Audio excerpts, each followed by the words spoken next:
So hello everyone, I'm Ian Firstly Criminology student. So ay topic ko ngayon ay all about sa boys and drug education. So brief history lang kung saan nanggaling nga ba ang drugs. So nagsimula ang drugs, maraming na-addict sa drugs dahil noong World War kung saan merong tinatawag na morphine or opium kung saan ito ay tinuturok sa mga may sugat na sundalo noon or tinatawag itong pain reliever noon nila. Kaso, kadahilanan ng maraming na-addict, so gumawa ito ng panibago na tinatawag ito na heroin. So, dito naman sa heroin, ay pinababa nito ang dosage kung saan marami din na addict sa heroin kaya may gumawa na naman sila ng codeine, yun lamang. So, bakit nga ba maraming gumagamit na ng drugs ngayon sa panahon na ito? Kasi isa sa dahilan kung bakit maraming gumagamit ng drugs for relaxation, stress relief, increased energy level, peer pressure, pain relief, escapism, increased self-esteem, for recreation. So, worldwide trends in illegal drug production and trafficking. Drug use rates throughout Asia remain the lowest level with the annual prevalence rates of between 0.2 and 1.2 of the total adult population. Prevalence rates for the types of drug are allows: opioids between 0.3 and 0.5%, cannabis between 0.1 to 3.1%, ecstasy between 0.1 to 0.70%, and cocaine 0.5 of the total adult population. So, kadalasang dinadaan ang pag-travel ng drugs ay sa dagat kasi doon mas hindi gaanong kahigpitan ang pag-process nito kaya marami nakakalusot na drugs dito sa Pilipinas. So dito naman tayo sa categories of new psychoactive substance or NPS sold on the global market, UNODC 2013. Number one is ketamine. This is a type of anesthetic used for humans and animals. It acts as a stimulant and hallucinogens at low and high doses, respectively, owing to its popularity. It is considered one of the most widespread types of NPS in Asia. So, ano nga ba ang ketamine? Ang ketamine ito ay yung ginagamit sa atin sa operation, ginagamit sa tao sa operation na ito ay tinatawag na anesthesia. So, yun ang ketamine. So, ang ketamine pala ay nakakasama din sa atin pag nasobrahan tayo. So, next naman is pepperizine, commonly sold as ecstasy. These have gained popularity because of their properties that stimulate the central nervous system. And benzyl pepperizine, BZP, and one third chlorophenol. Piperazine are among the most commonly reported substances that belong to the group. So, ang piperazine pala ay ito ay isang ecstasy or tinatawag na party drugs. Kadalasan itong tinitake ng mga kabataan pag sila ay nasa bar. Sa bar, tinatawag itong party drugs para sa kanila. Kasi ang piperazine ay nakakapang-boost ng isang tao kung saan magiging hyper ang isang tao. Next is phenethylamine. This is a group of substances related to the methamphetamine and amphetamine. This generally produce stimulant effect. Recently modified versions of this compound have been reported to yield such powerful hallucinogens as bromo dragonfly. So, ano nga ba ang bromo dragonfly? Isa itong substance na related ito sa phenethylamine. Ito naman tayo sa plant-based substances. Plants with the psychoactive properties are commonly included in this group. Two most frequently reported forms of plant-based substances. Number one, Cotyledons. A, a plant is native to the Africa and the Arabian Peninsula. As the user chew the leaves of this plant, this action release stimulants such as cathinone and catin, which are absorbed in the user bloodstream. And actually, ang cat pala ay nagsimula ito sa Harar, originated in Harar, na nag-spread na lang sa South East Africa and Arabian Peninsula. And then, ang pag-take pala nito ng cat na ito ay hinunguya. O, parang dito sa atin na tinatawag natin na yung mama sa kadalasang ginagawa ng ibang tao dito. Nakaka-addict po, kung sa totoo lang, nakaka-addict pala talaga yung pagmamama. Next naman is scrotum or tinatawag na Mitragyana speciosa, a plant indigenous to Southeast Asia. It's contain mitigane, which is a alkaloid that acts as stimulant that acts as sedative at low and high doses respectively. So, ang kratom is a family of coffee kung saan nakakasama din kasi or tea. Ang kratom ay sangkap sa paggawa ng isang tea. So, alam naman natin na ang tea and coffee is nakaka-addict din. Masama din sa kalusugan pag ito ay tayo na sobrahan. Next is synthetic cannabinoid. This receptor agonists generate effects that are similar to those of delta-9 tetrahydrocannabinol, which is the main psychoactive component of cannabis. Often synthetic cannabinoids are infused with herbal product and then sold under street names such as K2, Spice, Chronic, and etc. So, ang synthetic cannabinoids, ito ay isang marijuana kung saan ito ay herbal naman kung sa totoo lang is herbal naman talaga ang marijuana. So, ang nangyari lang kasi is na-abuse natin ang paggamit nito. Hindi na natin ito nagagamit sa tama. Kaya maraming na-addict sa marijuana. So, yun. Next is synthetic cannabinoid. These are a derivative and analog of the internationally controlled substance known as cathinone, which in turn is one of the chemically active components of the cat plant. These catenones often produce stimulant effect and include commonly reported NPS such as methylenediol, cyprobalin, and mepedrone, to name a few. So, ang catenone is monoamine alkaloid is found the shrub Cata indulis and chemically similar to the ephedrine, cation, met, metcatenone, and etc. Next, next is other substance.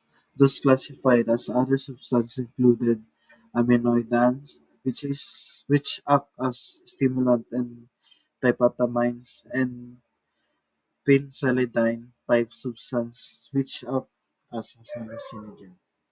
It is 10 most commonly used illegal drug worldwide. So number one is heroin. So ang heroin ito ay yung ginawa noon upang palit doon sa opium or more. Next is crack cocaine. So ano nga ba ang crack cocaine? Ang crack cocaine naman ito yung parang bato, yung parang tawas. Ang usa nito ay ginagawang ah, ginagawang panlagay ginagawa nitong sigarilyo. Yun ang crack cocaine. So next is methamphetamine. So ano nga ba ang methamphetamine? It's a potent central nervous system stimulant that is mainly used as a recreational drug and less commonly is a second line treatment for attention deficit, hydroactivity disorder, and obesity. Next is cocaine. So ano nga ba ang cocaine? Ang cocaine, ang pinagkaiba ng crack cocaine and cocaine, ang crack cocaine is ginagamit na ay umusok. And ang cocaine naman ito direct na sinisingot lang. And next is marijuana. Ang marijuana ito ay isang herbal na kung saan nakakasama sa atin sapagkat ito ay lubos na nating ginagamit. So nakakasama din ito sa ating katawan. And next is opium. Ang opium naman is ito yung unang ginamit ng World War na kung saan pain reliever din ng mga sundalo pag sila ay may mga sugat. Next is ecstasy. Ang ecstasy naman or party drugs ay ginagamit ito ngayon ng mostly kabataan na na kung saan ginagamit ito upang magsaya and maging hyper sila sa bar. Next is lysergic acid retalaman. So ano nga ba ang LSD? Ang LSD ito ay isang drugs kung saan napapalpitate ang ating dugo and then hindi nakakapag-circulate ng maayos ang ating dugo. And mostly ang kadalasan nangyari dito ay yung ating muscle nagshi-shake ang muscle natin ay nagshi-shake and then sweating, sleeplessness, and loss of appetite. Next is illicit drug routes. Investigators have uncovered common routes taken by manufacturers to transport illicit drugs. These routes are described as below. The next is the Golden Triangle, known as the one of main opium-producing areas in Asia. The Golden Triangle has a size of approximately 950,000 kilometers square, which overlaps the mountain range of the three Southeast Asia countries, namely Malaysia, Afghanistan, and Laos. Next is today, small trafficker in Bangkok and other parts of Thailand control smaller quantities of heroin being sold in the international market. So, nagsisimula pa lang ang heroin is sa Bangkok and other parts of Thailand. However, in the past, major trafficker in Bangkok who were Thai Chinese and Burmese Chinese descent have controlled much of the production and foreign sales of Southeast Asia heroin from Thailand. So, nung parang parang na nahuli na sila, so yung mga Thai Chinese and Burmese Chinese ay spread nila ito sa Southeast Asia, ang heroin. Ang heroin is produced in Southeast Asia is brought to the US by couriers, usually US and Thai nation who prefer to travel via commercial airline. So, ang heroin pala ay nagsimula sa Southeast Asia and sa Thai national. So, pinapadaan nila ito sa airlines o sa mga paliparan sa airport. Ginagamitan nila ito ng eroplano upang ma-spread nila ito sa ibang lugar. And then, however, shall percentages of the drug brought to the other cities too, such as New York and even Washington, D.C. So, yun na nga, dinadaan nila ito sa airlines kung saan umabot na ito sa New York and Washington, D.C. Next is the Golden Crescent, is another area in Asia where illicit opium production take place. This area is primarily located at the crossroad of Eastern, South, and Central Asia, and overlaps three countries, namely Iran, Pakistan, and Afghanistan. The mountains peripheries of these three countries constitute the so-called present. However, of the three, only Pakistan and Afghanistan are opium producers, while Iran serves as a transshipment route of the smuggle of opiates. Aside from being a consumer of illegal drugs, Steinberg 1995. So sa Golden Triangle naman ay may tatlong tinatawag na country, ang Iran, Pakistan, and Afghanistan. And mostly ang Sa tatlong ito, ang Pakistan and Afghanistan lang ang opium producer. And then ang Iran naman is transshipment lang, kung saan daanan lang ito ng mga opium upang ma-distribute ito sa iba't ibang lugar. And then the main sources of cannabis resin by 2011, the major countries mentioned as the major sources of cannabis resin included Morocco at the top, followed by Afghanistan, and to a lesser degree Lebanon, India, and Pakistan. In this country, seizure of cannabis resin frequently take place. However, we should treat such data with caution as they do not make our country's origin World Drug Report or UNODC. So, the main source of cannabis resin ay nagmumula ito sa Morocco at siyang yung pinagkukunan no, ng cannabis. Next is illegal drug trade in the Philippines. At present, the illegal drug trade in the Philippines is considered a critical national issue, with methamphetamine hydrochloride, also known as shabu, and marijuana as the two of the most used and valued illegal drugs in country. So, ang pinaka ginagamit dito or kadalasang ginagamit dito sa Pilipinas ay tinatawag na shabu or methamphetamine and hydrochloride. And one of the is marijuana.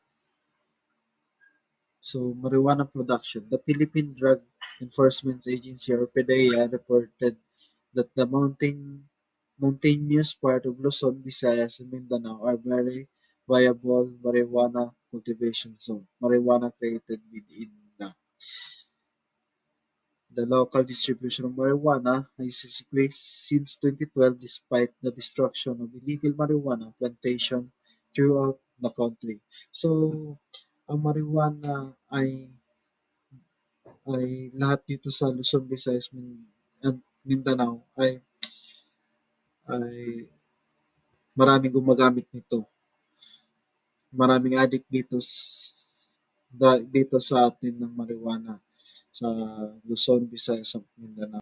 Shabu production. Since 2010, drug syndicates are manufacturing med in small scale and kitchen type laboratories to prevent detection of Philippine authorities. Normally, drug syndicates rent warehouse to the use of their drug laboratories. The syndicate prefer renting housing in private subdivision, condominiums, and residential area where they can establish bases for their illegal drug production. Private properties have become more favorable to drug syndicate as site of illegal drug production. Shabu continues to enjoy high demand in the country that than cocaine, which is more expensive illegal drug. So, since 2010, marami ng gumagawa dito na kung saan ang laboratory kadalasan nila ay yung sa mga condominium, private subdivision, and then residential area na kung saan ang shabu ay high demand dito sa Pilipinas kaysa sa cocaine. And then commonly, ang natitake dito sa Pilipinas ay ang shabu or methamphetamine or ecstasy, marijuana, cocaine, and heparidine. So, yung mga nabanggit na yun is yung kadalasang ginagamit dito sa Pilipinas. The illegal trade of shabu grown into 1 billion a day business. However, the drug currently become the expensive dose is no longer the poor man cocaine. According to anti-narcotic agent and international drug reports, the current street value of shabu country range from 15,000 to 17,000 depending on the demographic location. Such price increase may be attributed in part of the government's success in disseminating many clandestine laboratories throughout of the country. So, So, nag-grown ang shabu is 1 billion a day, 1 billion a day. And then nagre-range ang price nito sa 15 to 17,000. Depende pa, nakadepende pa ito sa demographic location, kung saan ito naka-location, kung saan marami yung bumibili. The worst phenomenon of drug addiction in the country demonstrated by relevant data in 1972. There were 20,000 drug users within the Philippines. In 2004 naman, this figure climbed to the outstanding 6.7 million drug addicts throughout the country. Of all available illegal substance, shabu and marijuana are preferred by one of in every 29 Filipinos aged to 10 to 44 years old. So, noong 2004 ay madami yung nalaman na nagtitake ng drugs na umabot ito ng 6.7. And kadalasan na nagtitake ng drugs is nagsisimula sa edad na 10 to 44 years old. And then ang kadalasan tinitake nila is shabu and marijuana. So, bago matapos ang aking discussion, gusto ko lang na i-share sa inyo kung ang Republic Act 9165 na kung saan ito ay ginawa noong June 7, 2002 at tinatawag ito na Comprehensive Dangerous Drug Act of 2002. Ito ay ginawa noong June 7 to 2002. Yun lamang po at maraming